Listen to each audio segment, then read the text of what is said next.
Hello YouTube! Today on the Naughty Librarian I'm going over my best and worst romances of 2022. Hey Amanda, it's January. Why are your Christmas stuff still up? Because I want it up. I really like it and I'm keeping it up. I'm getting all of my time with it as I can, so it's still up for now. Obviously, I have read a lot of romances this year. Like, hello, have you met me? I'm the Naughty Librarian. Like, I've read a lot of romances, and some of them I was obsessed with, some of them less than obsessed with. So I just put together like my tippity top romances I read this year and my bottomest romances I read this year, and I'm just gonna like compare and contrast because I read a lot of romances. Not all of them are the tippy top or the bottom. A lot of them are in the middle. And mind you, these are just books I read this year and my opinion on them. If you liked what I didn't like, I'm genuinely happy for you. If you hated one I loved, that's a bummer because it sucks to read things you don't like. So yes, let's just agree to disagree. Anyway, these are my best romances. In no particular order, I have Electric Idol by Katie Robert. And this one, it is the Dark Olympus series. This one is Psyche and Eros. And I was just obsessed with their story so much. Basically, their whole relationship is that Eros has been kind of like a fixer, a hitman even for his mother, and now he doesn't want to be that, and then like Psyche shows him human kindness, so it's like, oh no, Psyche, you showed me human kindness. I'm gonna be your problem forever now. So that's their whole relationship with each other. And they have to, you know, defeat evil things and like also fight for their romance. And like, I love this one a lot. I really, really enjoyed it. A surprise hit was Love and Other Disasters by Anita Kelly. This one's kind of like up and down, the mixed reviews. Some people really, really disliked it and some people really, really liked it. I was one of the really, really liked category. This one is also takes place like on a reality TV cooking show, which I'm obsessed with. So I think probably, you know, they're preaching to the choir a bit over here because like, oh boy, do I love cooking shows. And two of the contestants on the show, Dahlia and London, kind of fall in love with each other. Dahlia, she just got out of a bad marriage. She just had a divorce. She's kind of trying to find herself again. London is a non-binary contestant on a national televised TV show and has put their they/them pronouns out there to America and dealing with like the fallout from that. And in between that, they kind of become friends and then they become lovers. And like, this book is surprisingly spicy for taking place during a cooking competition show. So I was like, oh my, like, damn, London, you can get it. Like, it's surprisingly spicy. I really enjoyed it. I think it's worth giving it a shot. Another favorite is A Lady for a Duke by Alexis Hall. This is historical romance. This is Justin and Viola, and they have quite a unique history with each other, because Viola is a trans woman and she and Justin grew up with each other and were best friends, and they both went off to war, and Viola was presumed dead at Waterloo, and this fucked Justin up. That was his best friend who's dead now.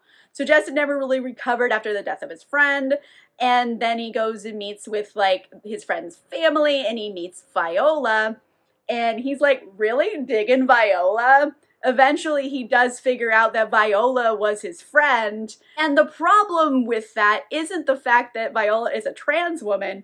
The problem here is that Viola let Justin think she was dead. Like, that's the problem in their relationship. I really love that the fact that this is a trans woman isn't like the main focus of the relationship here. She is a trans woman and there are like considerations to that, but it's not always about, oh, is this person going to accept me? It's just like, no, she's living her life as she wants to. However, she let her best friend think she was dead. So, wow, that's like something you really need to overcome in a romance. But yeah, I really, really enjoyed this one. I thought it was really cute. It was heartfelt. I just loved it to bits. Another surprise hit for me was After Hours on Milagro Street by Angelina Lopez. This book was sent to me by the publisher, and I thought it was going to be just like, average rom-com, but like it had layers I wasn't expecting. So we're following Alex and Jeremiah. Alex, she's a whirlwind, and she finally comes back to her hometown.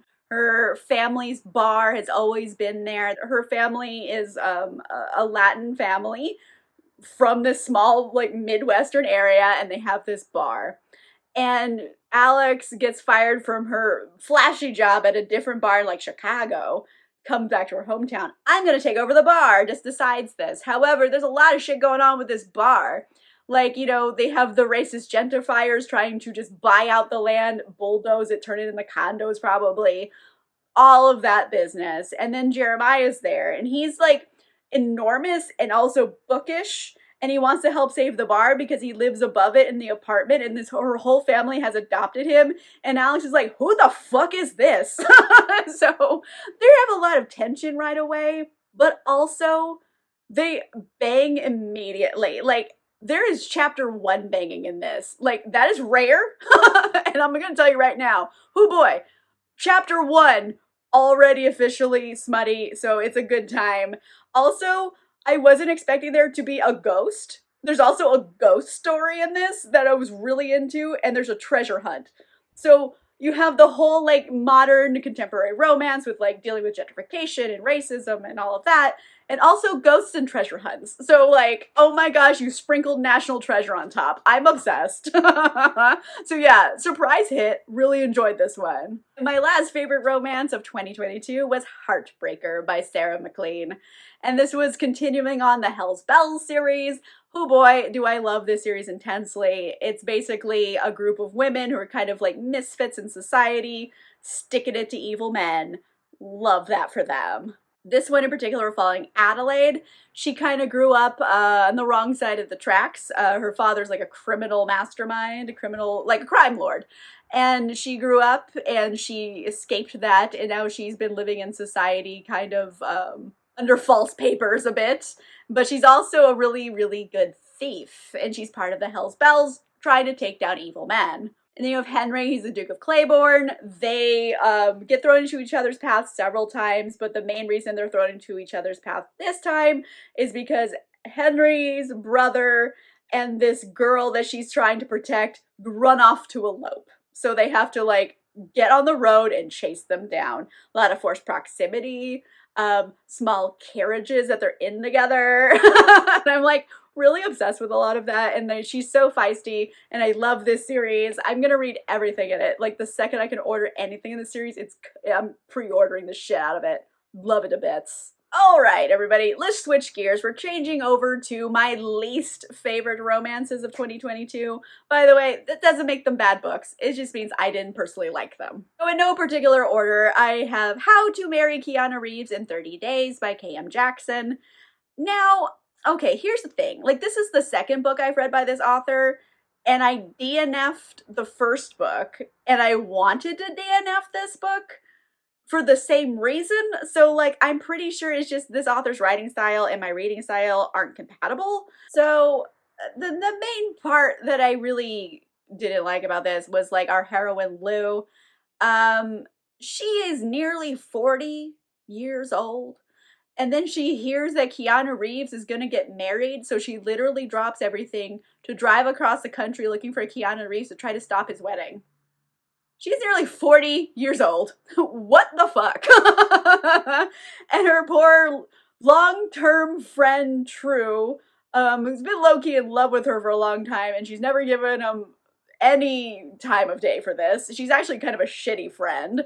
And he goes with her on this. But like, oh man, he could do so much better than her. Like, I felt bad for him. I didn't want him to be with her at the end of this. She was a shitty friend. She's probably gonna be a shitty girlfriend. She's nearly 40 and chasing Keanu Reeves like an idiot. Like, I just didn't like either of these characters, and I wanted True to like leave her and like go live his life and like find someone who's willing to be in a relationship with him and like giving emotionally, because wow, was she not. So it was just like one of those romances I wasn't rooting for the characters in. Another real stinker on my list here is His Banana by Penelope Bloom. So I kind of read this book on a dare. I came up during one of my reading sprints and I was like, this is ridiculous. I'll try it out. Because you know what? Maybe it would have been fun and campy or something. But I'll tell you right now, it's neither. It's really like insane and unbelievable. I don't remember the character's name in this one, but there's this girl who is just like a disaster human who's like trying to be an intern at this like multinational big company, and she's like an intern to the CEO. CEOs don't deal with interns. First unbelievable thing in this whole story. And he's really like buttoned up and uptight, and he eats a banana every day, and she walks into the kitchen and eats his banana that literally had his name on it because she's an idiot. And then he gets mad at her, and then he decides, okay, you're gonna stay an intern and I'm gonna like drive you crazy with all these things you have to do. And it's stupid.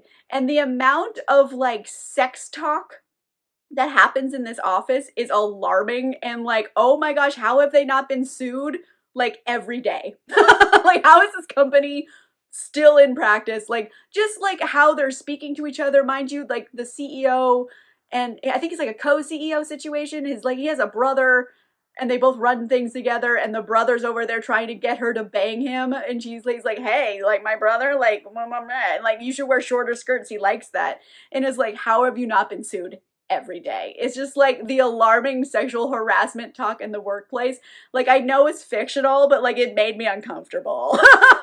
So it's bizarre, and I know it's a silly rom-com. Who cares about reality? But like, you have to care at least a little bit about reality. Also on this list is Gentle Rogue by Joanna Lindsay, and honestly, I can't even review it because it was like an immediate, I started reading it and I immediately stopped reading it. Like, I read like probably 15 pages of it, and it was just such a visceral hatred I had for the book, like immediately, that I was like, you know what? I'm just not gonna suffer through this. I don't need to do that. And it was, I don't know, do you ever do that? You just open up a book and start reading and you're like, oh, okay, this is bad. And it's just like immediate, you hate it. I can't review it. I didn't read enough of it to review, but like, I just really hated it for no good reason. Also making the bad list is The Duke Undone by Joanna Lowell. This is another DNF. I read about half of it, and oh, like, it's just a hot mess.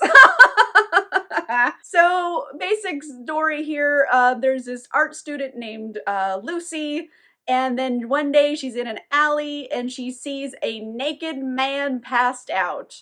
And she's like, oh, golly, this is a lot. So she like throws like her shawl over him so his dick's not out. And she goes off to art school. Eventually, she gets commissioned to paint a portrait, and they want like a Greek god. And she hasn't seen a lot of dicks, so she's like, well, I've seen one. And she paints this guy from memory, and then she sells a portrait. Turns out, this is a man named Anthony, and he's the Duke of Weston. And now his dick's in a portrait. And he's like, why is it my dick in a portrait? So he has to go find her and like say, hey lady, what the fuck? And he's just so disgusting all the time. And like, he obviously is an alcoholic. I'm sure that the story does deal with his alcoholism. And he's just, like, he's just gross, and like he has no idea where he's been. You know, he's been with like sex workers he doesn't remember any of them, so he could have been anywhere. And this is like Victorian era, and everybody had pox back then. So like, this boy has pox. There's no way you can convince me he doesn't. And she just keeps kissing him, and I'm like, no, he has pox. Stop. He's not even being nice to you. So again, it's just another couple I was 0% rooting for. 0%. Couldn't finish it. And last up on my bad list is Morning Glory Milking Farm by C.M. Nacosta. And okay, it is what it is. You know what? I think it's like targeted to a particular audience who enjoys this type of thing. And I'm sure if you're part of the audience who enjoys a monster romance, I think this would be cute. The positive here is that they do have like an oddly functional, sweet romance. But the other side of it, it's also about, it's like a fictional land where like mythological creatures and humans like both live together. and this girl gets a job at a pharmaceutical company where they milk minotaurs because they need their seed to make like boner pills for people. So she literally jerks off minotaurs all day, and then she falls in love with one of her clients. And like there's like so many things going on here that don't make any sense, and like her whole thought process, I don't think she's a human the way she thinks. The only thing she thinks about is like coffee, how poor she is, and his dick. Like those are the only things that consume her thoughts. Like no other thoughts in there, I guarantee you. And I mean, that's fine, I guess. There's a lot of bonage in here, but it's just like the physics of it don't make sense to me. Besides the fact that he's a minotaur, fine, let's move past that. But like what they're trying to put into other places, it's just not, it's not like, oh my gosh, it's just, it reminds me of an overfilled water balloon. Like it's not humanly possible, okay? So anyways, I just start going down that rabbit hole with this book. So yeah, I think if you're a monster romance fan, perhaps this is fun, but like I am not of that variety. So it's gonna make my naughty list, I guess, the bad list. All right, so those are my best and least best romances of 2022. There were some definite super hits and some definite super misses, but overall I read a lot of good stuff. Most things fell in like the middle section, which is not bad overall. So good stuff. Let me know in the comments down below what were some of your favorite or least favorite romances of 2022. Just books you read in 2022. They don't have to come out in 2022. I'm gonna give it a broad spectrum here for answers. Let me know in the comments down below. If you like this video, make sure you give it a like. And if you want to see more videos, make sure you subscribe. And also, if you want cool exclusive content, including a book club and early access to videos, you can consider becoming a channel member or a patron. The links for that are in the description down below. And on that note, I will see you guys soon. Goodbye.